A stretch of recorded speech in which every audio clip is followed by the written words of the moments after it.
What's up, everybody? I am back for a 2019 budget review to show how we spent our money from May to December of 2019.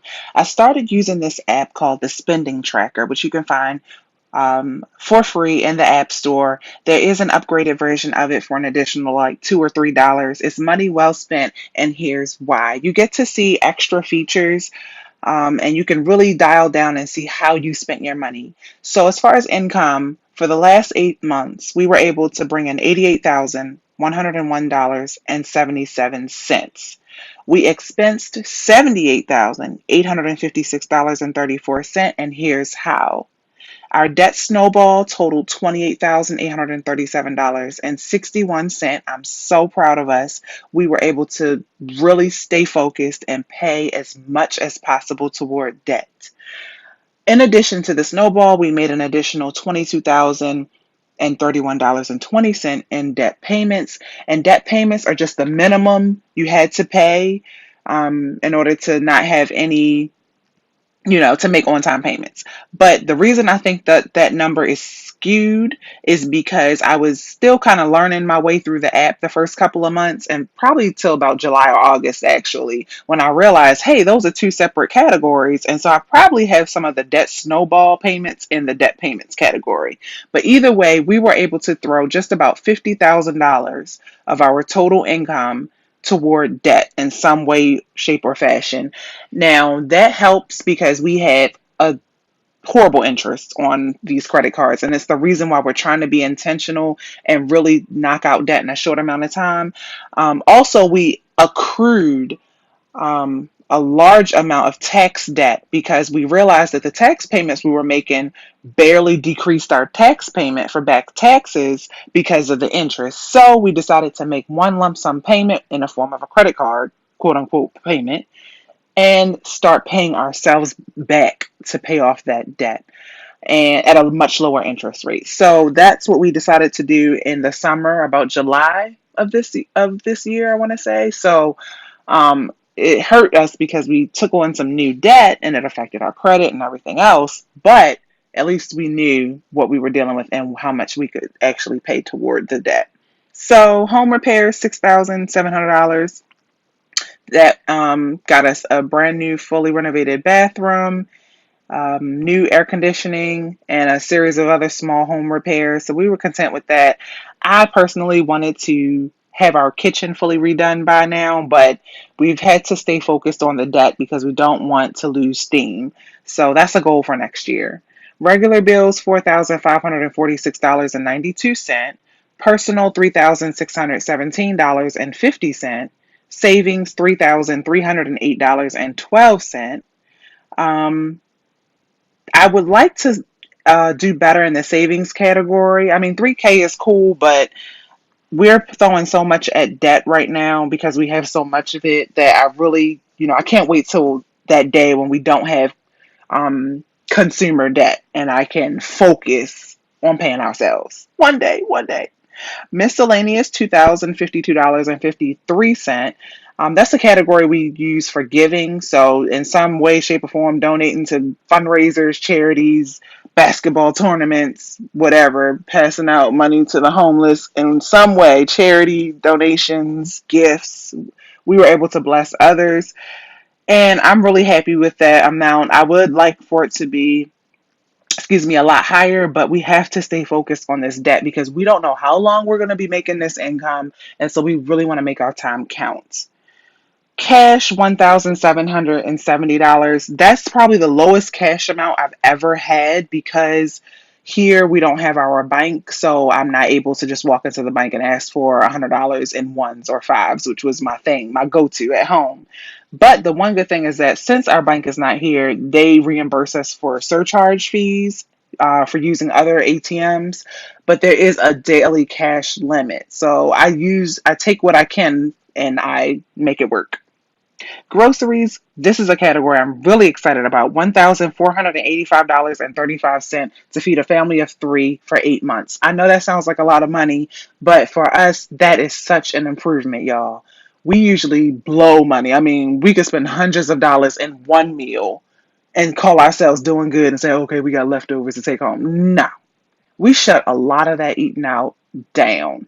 And we still were able to, have a good time because our one rule of thumb here is we still live in Hawaii. This is still an amazing place. We want to experience new foods, um, dive into the culture. And so we still want to let ourselves have fun and enjoy this experience because we don't know if this is, how long this is going to last. Actually Travels, $733.53. That's probably just me paying for a trip for a client, and then they probably reimburse me back, but I still tracked it. Uber Money, $588.79. Now that seems like a lot of money to me. I had to really look at that number twice. Like, is that right?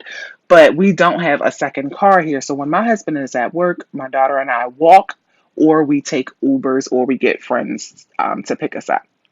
So not having to pay for car parking, because here you have to pay for overnight parking, y'all. Not having to pay for gas, not having to pay for car insurance. When you take all of that out of the equation, $500 is not bad. $600 almost. Shopping, $577.95. Couple big purchases. I know my husband wanted a really nice food processor. He's always wanted one. And so we went all out. We were like, if we're gonna buy it, we're gonna buy a nice one. So we went to Williams Sonoma and got us a nice premium Breville food processor. I mean, it's restaurant grade. It's nice. It makes the best food, y'all. It preps so much easier for him because he makes all of our meals from scratch when he cooks. He don't play. He don't play. The man don't play. Um, Eating out, $563.11. That left us with a balance of $9,245.43. And I know you're wondering, like, how? How do you have a balance, Rochelle? Because Rochelle messed up. Rochelle did not track every single purchase like she was supposed to.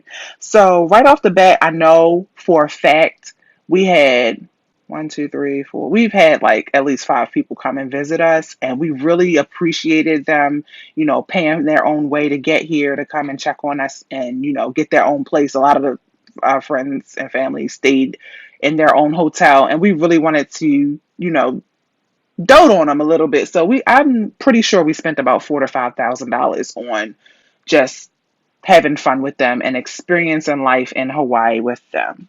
The other 4 to 5,000, this is where a lot of small purchases add up very quickly if you're not careful. I know when I first got here, I found myself in Marshalls, I found myself in Ross, in Target, and in Walmart because they're all within walking distance, and it's a dangerous thing. And I had to pipe back real quick, like, wait a minute, Rochelle, you are here to pay off debts, girl. Get your butt out of those stores. Well, I didn't do it quick enough because I see myself making a lot of small purchases that added up very quickly. So I know 1,000 here, 1,000 there. That money was gone quickly. I'm also leaving room for error, maybe about $1,000 to $2,000 off for giving, groceries, eating out, something that I just did not put in its proper place or category. So my goal for 2020 is to really, really be intentional with my budgets. And if you're wondering why I'm using 2 different apps, everydollar.com is a monthly budgeting app. The spending tracker is what stays on my phone, and it's made to be used daily. It's very user friendly. You on the fly can add purchases and expense things very quickly, and it gives you a bird's eye view. Okay, hey, this is how much money I have left for the month. This is what you've spent so far. It gives you percentages and breakdowns. I really, really love it. In fact, for the year, if you turn your phone sideways, it will give you different types of charts to let you know how you did as far as staying on track with income versus expense. And then it even breaks it down by category. I have a series of categories. I like to be specific, and it shows just how much money we put toward debt by percentage. So I'm proud of us. We did really good. Is it in dollar amount versus percentage? You can zoom in and it'll show you where you spent your money the most. So, and what our income was. So I'm happy overall with how we were able to track our spending, and I look forward to doing even more next year. Well, that's it for me, guys, in this video. See you in the next one. Peace, love, and budgets again in the new year.